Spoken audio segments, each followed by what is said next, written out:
شیخ عبد القادر جیلانی رحمۃ اللہ تعالی علیہ قافلے کے ساتھ جا رہے تھے۔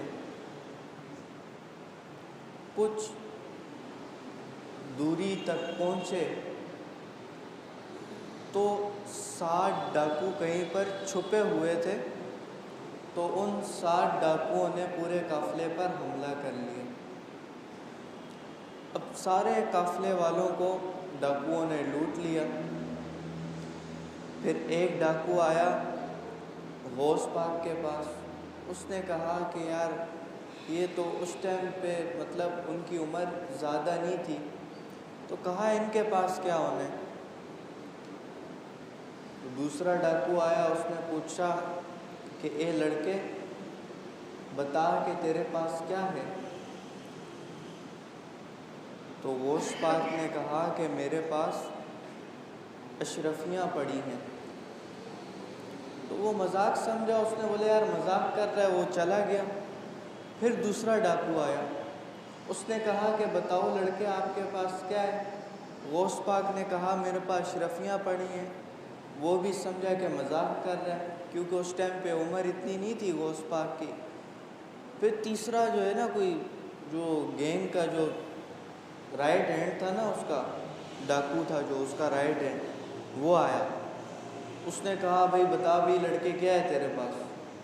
غوث پاک نے کہا کہ میرے پاس جو ہے اشرفیاں پڑی ہیں۔ وہ سیدھا پکڑ کے اپنے سردار کے پاس لے گیا۔ سردار نے کہا کہ لڑکے آپ کے پاس کہاں پر اشرفیاں پڑی ہیں۔ تو غوث پاک نے کہا کہ جب میں قافلے کے لیے روانہ ہو رہا تھا تو میری امی جان نے مجھے اشرفیاں جو ہے باندھ کر دی تھیں، تو وہ میں آپ کو دیتا ہوں۔ تو ان کی تلاشی لی گئی تو اشرفیاں نکلیں۔ تو سردار نے پوچھا کہ اے لڑکے آپ کو کس چیز نے مجبور کیا سچ بولنے پر؟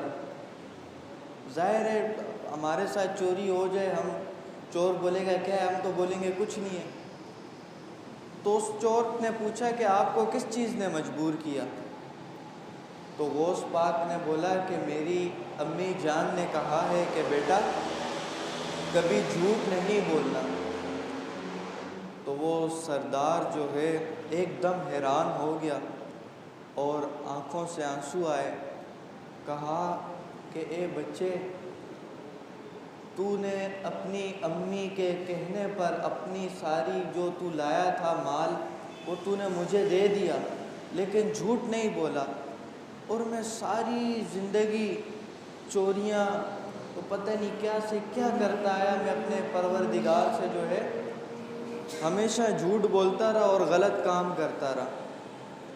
تو اس سردار نے اسی وقت غوث پاک کے ہاتھ پہ توبہ کی اور کہا کہ آئندہ کے بعد یہ کام میں نہیں کروں گا۔ تو سردار کے ساتھ جو ساتھی تھے انہوں نے کہا کہ چوری کے کاموں میں بھی آپ ہمارے سردار ہی تھے، اب آپ نیکی کی راہ پہ چلے گئے تو آپ اب بھی ہمارے سردار ہیں۔